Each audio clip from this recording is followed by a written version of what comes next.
Isang magandang araw po sa inyong lahat, mga minamahal kong mga kapatid sa Panginoon. Ako po muli ang inyong lingkod, si Pastor Roel Camia po mula dito sa Winnipeg, Manitoba, Canada, para sa ating pag-aaral ng salita ng Diyos ngayong umaga, dito po sa Tinig ng Pag-asa. Magpapatuloy tayo sa ating pong pag-aaral sa Gospel of John at nasa chapter 20 na po tayo. Ang Gospel of John ay 21 chapters, so meron na lamang pong nalalabing isang kapitulo para matapos natin ang ating series on the Gospel of John. Sa araw pong ito, pag-aaralan natin ang John chapter 20, 1 to 18. Ang pamagat ng ating pag-aaral ay The Empty Tomb. Samahan po ninyo ako at ating pong basahin ang mga talata na ating pagbubulay-bulayan. John 21 to 18. Early in the first day of the week, while it was still dark, Mary Magdalene went to the tomb and saw that the stone had been removed from the entrance. So she came running to Simon Peter and other disciple, the one Jesus loved, and said, "They have taken the Lord out of the tomb, and we don't know where they have put him." So Peter and the other disciples started for the tomb. Both were running, but the other disciple outran Peter and reached the tomb first. He bent over and looked in at the strips of linen lying there, but did not go in. Then Simon Peter came along behind him and went straight into the tomb. He saw the strips of linen lying there, as well as the cloth that had been wrapped around Jesus' head. The cloth was still lying in its place, separate from the linen. Finally, the other disciple who had reached the tomb first also went inside. He saw and believed. They still did not understand from Scripture that Jesus had to rise from the dead. Then the disciples went back to where they were staying. Now Mary stood outside the tomb crying. As she wept, she bent over to look into the tomb and saw two angels in white seated where Jesus' body had been, one at the head and the other at the foot. They asked her, "Woman, why are you crying?" "They have taken my Lord away," she said, "and I don't know where they have put him." At this, she turned around and saw Jesus standing there, but she did not realize that it was Jesus. He asked her, "Woman, why are you crying? Who is it you are looking for?" Thinking he was the gardener, she said, "Sir, if you have carried him away, tell me where you have put him, and I will get him." Jesus said to her, "Mary." She turned toward him and cried out in Aramaic, "Rabboni," which means teacher. Jesus said, "Do not hold on to me, for I have not yet ascended to the Father. Go instead to my brothers and tell them, I am ascending to my Father and your Father, to my God and your God." Mary Magdalene went to the disciples with the news, "I have seen the Lord." And she told them that he had said these things to her. Pagpalain nawa ng Panginoong Diyos ang pagkabasa, pagkadinig ng kanyang mga banal na salita na sa araw na ito'y ating pag-aaralan. Today we come to the greatest event in human history. Ito yung resurrection o pagkabuhay ng ating Panginoon. Maybe sa matagal na ninyong pagiging Kristiyano, ang dami nyo nang narinig na mensahe o sermon tungkol sa Pasko ng pagkabuhay. Pero si John ay merong sariling kapahayagan kung paano ito nangyari, katulad din naman ng ibang mga gospel writer ni Luke, ni Matthew at ni Mark. So dito si John ang nagpahayag ng kanyang version at ito po ang ating susuriin dahil nasa Gospel of John ang ating serye. Mga kapatid, mahalaga ang bagay na ito, kagaya ng aking sinabi, it is the greatest event in human history. Why? Because without the resurrection, Christianity is merely another religion, Jesus merely another teacher, and the cross merely another tragic execution. Marami pong mga leader na nagtayo ng relihiyon, nag-claim na sila ang founder at sila ang Mesiyas na kagaya ng pinapahayag ng iba. Pero katulad ng maraming nagtayo ng relihiyon, tanging ang Kristyanismo lamang ang nagtayo nito ay namatay subalit muling nabuhay. At sa oras na ito po ang ating pagbubulay-bulayan. Because of the empty tomb of the Lord Jesus Christ, everything has changed. Sabi nga ni Apostol Pablo sa unang Korinto 15:17, 1 Corinthians 15:17, ano sabi ni Paul? And if Christ has not been raised, your faith is futile, you are still in your sins. Sa pahayag nito ni Pablo, sinasabi niyang napakahalaga ng pagkabuhay sapagkat kung walang silbi ang ating mga ginagawa sa relihiyon. Ang lahat ng ating ginagawang pagpapakabanal, lahat ng ginagawa natin sa ating pananampalatayang Kristiyano, lahat ay walang kabuluhan. But our faith does not rest upon philosophy. Our faith is not or does not rest upon emotions. It does not rest upon traditions. Our faith, our Christian belief, rests upon a historical faith and historical fact rather. Ano yung historical fact na yon? Ang foundation ng ating pananampalataya, si Jesucristo na nabuhay bodily from the grave. Jesus Christ rose bodily from the grave. That is where our faith rests, and that is a historical fact. The Apostle John carefully records what happened the first Easter morning because he wanted the reader to believe. He wanted the reader to know what transpired during the first Easter Sunday. And notice how John presents the resurrection. Nagsimula siya with, una, confusion. Kaguluhan. Kaguluhan ang hatid ng pagkabuhay ng Panginoon dahil ang akala nila ninakaw. At dahil ang akala nila ninakaw ang Panginoong Jesucristo, nagdala ito ng lungkot. Pinatay na nga nila, ninakaw pa nila ang katawan. At nagdala ito ng takot. Ano kaya ang ginawa nila sa katawan ng Panginoon? At ang mga alagad, ayon sa kwentong ating binasa, nagbalikan sa kanilang pagtitipon, punong-puno ng uncertainty. But, the end of the chapter, nilinaw po ni Juan at ayon sa narrative, yung confusion nila, na punong-puno nila ng confusion at katanungan, naging certainty. Yung grief and sorrows become joy, and their fears becomes worship. That is exactly what the risen Christ still does today. The Lord can turn your confusion into certainty, your sorrow into joy, and your fear to worship. Before natin lubusang pag-aralan ang bawat talatang ating binasa, balikan natin sandali ang background ng passage. Ang tawag dito, looking at the context. So, ano po ba ang konteksto? Balikan natin sandali, araw ng Biyernes, ipinako si Jesus sa krus ng Kalbaryo.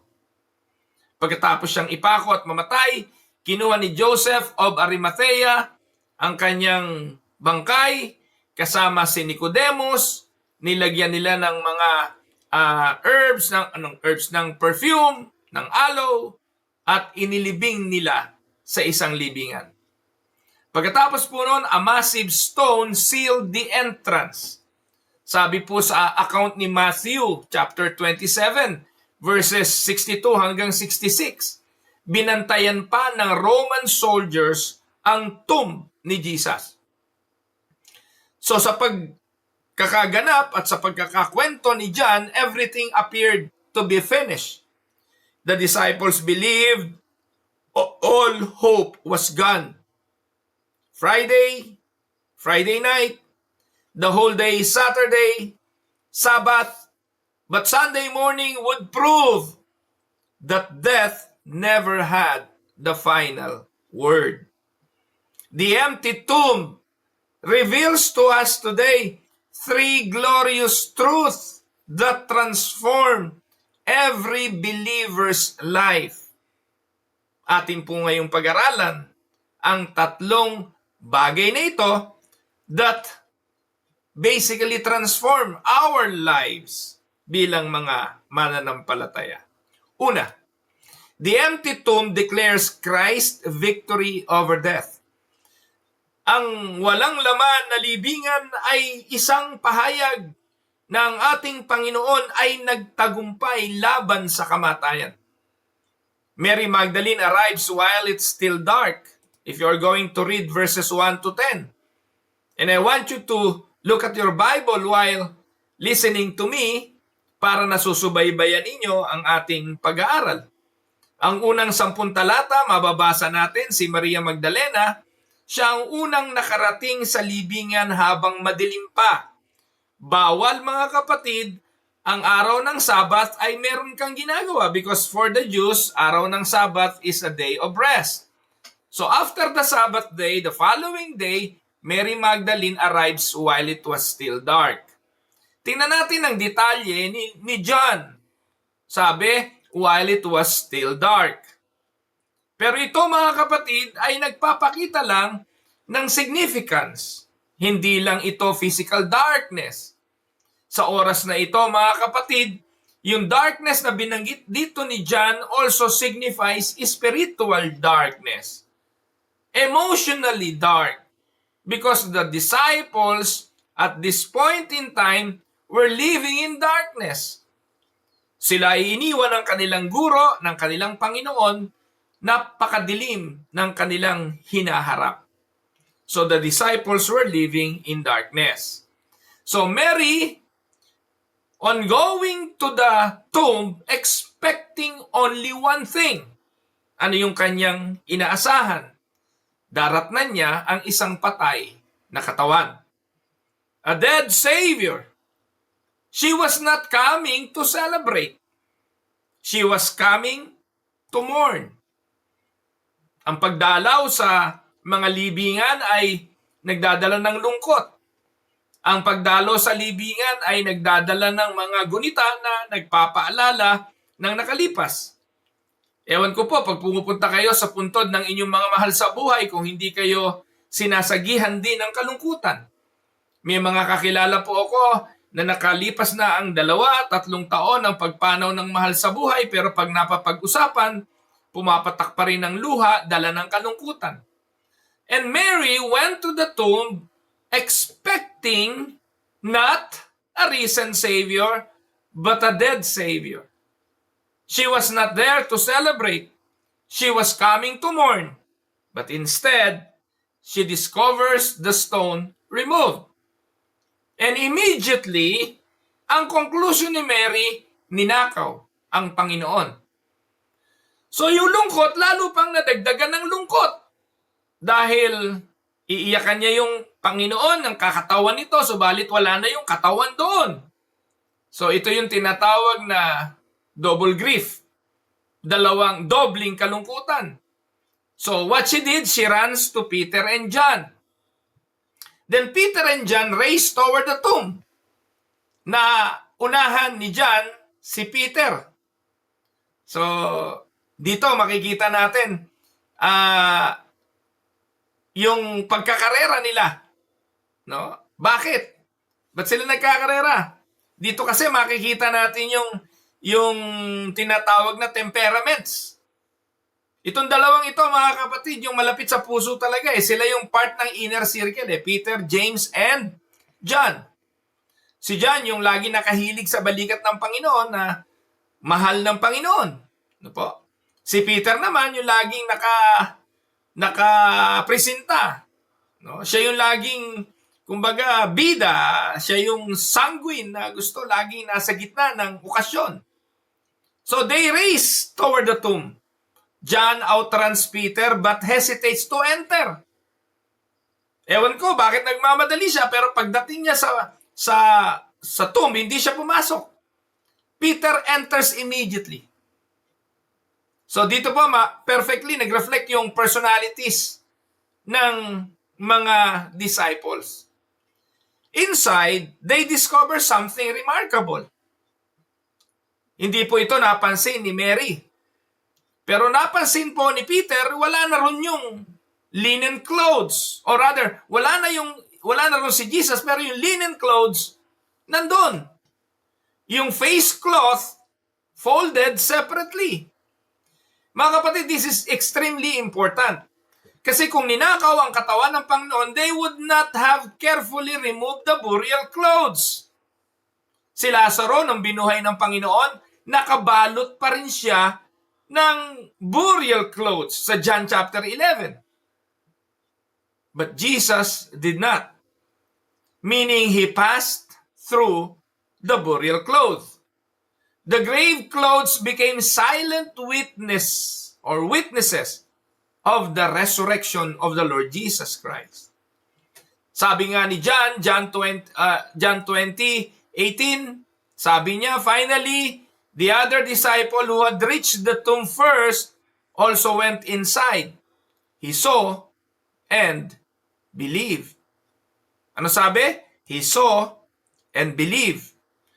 So sa nangyari, sa nakita niya, his faith begins to awaken.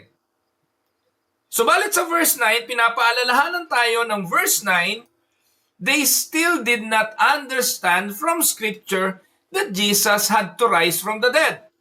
Tingnan po natin at may mahalaga tayong makikita. Pwede pala na ang isang tao'y mananampalataya kahit kulang pa ang informasyon na alam niya. Amen po ba? Nanampalataya sila kahit hindi nila alam kung ano ang dahilan. So, ibig sabihin, faith often grows before complete understanding. Kagaya natin, nananampalataya tayo. Naniwala tayo kay Jesus at sa kanyang mga pangako na siya'y babalik. Pero hindi naman siya bumabalik. So, ibig bang sabihin nito, complete na yung ating pagkaunawa? Paano yung pagbalik? Kailan ang pagbalik? Saan babalik? Hindi. But we believe in Him. So many people today still search for Jesus among the dead. Some admire Him merely as a prophet, a philosopher, a moral teacher. But, my dear brothers and sisters, Christianity proclaims something unique. We always proclaim Jesus is alive. Our Savior is not buried in a shrine. His tomb is empty. Every founder of every religion remain in the grave. Only Jesus conquered death forever. Imagine visiting the grave of Abraham Lincoln or kung sino mang sikat na tao, Jose Rizal, Ninoy Aquino, o kung sino man, Cory Aquino. Their bodies remains where they were buried. Visit Muhammad's tomb, his body remains. Visit Buddha's tomb, his remains are honored. But when believers visit the garden tomb in Jerusalem, the message remains the same. Nakasulat doon, nakasulat sa kanyang puntod, He is not here. The empty tomb is Christianity's greatest evidence. Amen? Ang unang punto, mga kapatid, nais nating ipakita, the empty tomb declares Christ's victory over death. Can we say amen? Pangalawa, the empty tomb replaces our sorrow with joy. Now, John shifts attentions from Peter and John to Mary Magdalene. Si Peter and John, they went home. But Mary Magdalene remains. Naiwan siya, she wept, and noticed something beautiful. Yung iba nag-uwian, di po ba? But Mary stays, proving her love and devotion keeps her there. She stoops into the tomb and saw two angels. So even in the remains, focus on one thing. Even then, she remains focus one thing, and that is, where is Jesus? Mary is consumed by love that even angels cannot distract her. Habang umiiyak, tinitingnan lang siya ng mga anghel. Isa sa ulunan at isa sa paanan ng pinaglagyan kay Jesus, ang sabi ng Bible. And then, on that scenario, Jesus himself appears. Subalit hindi siya nakilala ni Maria. Ang tanong, bakit kaya? Possibly, dahil sa kaiiyak, puno ng luha ang kanyang mga mata. Di ba? Common yun. Pag umiiyak blurred yung paningin. Pero, possibility lang yon. Perhaps because si Jesus ay nasa resurrected, glorified body. Possibility rin yon. Well, another possibility perhaps because God withheld her recognition temporarily. Kasi pati yung mga alagad sa daang Emmaus, yung Emmaus Road, sumabay si Jesus doon sa mga alagad na to. Hindi rin siya nakilala ng mga ito. So, iyan ay mga possibility. So, Jesus asked, "Woman, why are you weeping?" What a question, hindi po ba? The only person in history who never needed to be mourned asked why she is mourning. Then comes one of the most beautiful moments in Scripture. Jesus simply says, "Mary." Isang salita, Maria, ang kanyang pangalan. And instantly, Mary recognizes him. And Mary cried, "Rabboni," meaning, my teacher. Mga kapatid, anong mensahe ang ating makikita sa bagay na ito? Palatandaan lang ito na ang ating mabuting pastol ay tumatawag sa kanyang mga tupa. These verses fulfills John chapter 10. Sabi ni Jesus, "My sheep hear my voice." She recognized the shepherd not by the appearance, but Mary recognized the voice. Patunay na kilala ng mga tupa ang tinig ng kanyang pastol. And Jesus still knows his people personally. He does not merely save crowds. Jesus saves individuals. He knows your fears, your tears, your struggles. He knows your name. Mary, Jesus said. And John 56 says, God keeps our tears in his battle. Your sorrow never escapes his notice. Amen? Mga kapatid, mas maraming taong kilala ka, mas maraming kaibigan o koneksyon sa buhay, mas maraming taong tatawag sa iyong pangalan. Tama? But only one voice can truly calm your soul. And that is the voice of the risen Savior. Amen? Third point, the empty tomb gives believers a new mission. Verses 17 and 18, Jesus said, "Do not hold on to me, for I have not yet ascended to the Father. Go instead to my brothers and tell them, I am ascending to my Father and your Father, to my God and your God." Mary Magdalene went to the disciples with the news, "I have seen the Lord." And she told them that he had said these things to her. So ano sabi ni Jesus kay Mary? Do not cling to me. Do not hold on to me. So dito, Jesus is not rejecting Mary. He is teaching her. Ano tinuturo niya? His relationship with his disciples is entering a new phase. Huwag mo muna akong hawakan.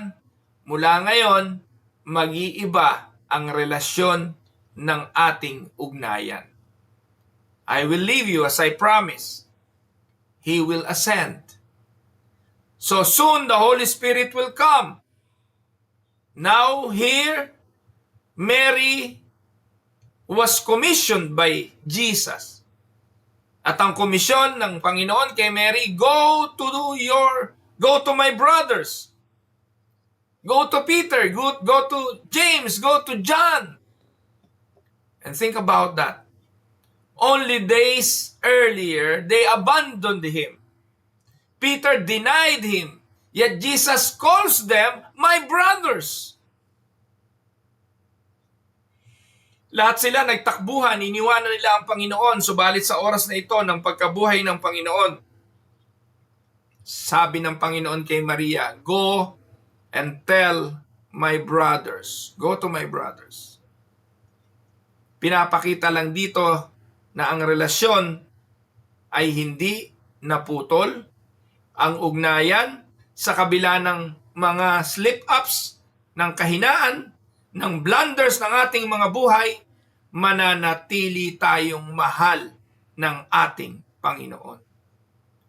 He will call us brothers. Jesus called them my brothers, and what amazing grace. No condemnation, only restoration. And Mary became the first witness of the resurrection. Then Mary goes to the disciples and she announces, I have seen the Lord. Alam niyo po ba, ang unang sermon after the first sermon on the Easter Sunday contains only 5 words. I have seen the Lord. What greater testimony exists than that? Why Mary? In that culture, women were not considered reliable courtroom witnesses. So if the resurrection were invented, no one would have chosen Mary as the first witness. But God delights in overturning human expectations. Ang Ebanghelyo records the history, not propaganda. Hindi kailangan ni Jesus ng propagandista. Ang kailangan niya ay kasaysayan. Hindi babaguhin ang kasaysayan. Every believer who has encountered the risen Christ becomes his witness. Christianity is not merely receiving good news. Christianity is proclaiming good news. And the empty tombs sends us into the world. Katulad po yan mga kapatid ng isang taong nakadiskubre ng gamot sa isang rare disease. Ikikip mo ba itong sikreto? Hindi. The resurrection is infinitely greater. It is the cure for sin, the defeat of death, the hope of eternal life. Are we going to keep it as a secret? The challenge of the Lord is, go to my brothers. Tell them.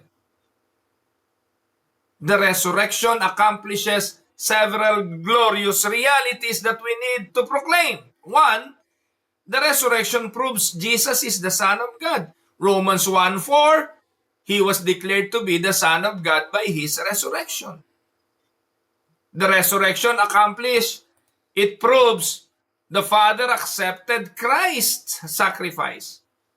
The resurrection is heaven's declaration that the payment for sin has been accepted. Third, it guarantees our justification. Romans 4:25, He was raised for our justification. Fourth, it guarantees our future resurrection. Because He lives, we also shall live. And last, it establishes Christ's eternal reign. Meaning death no longer rules, Jesus reigns forever.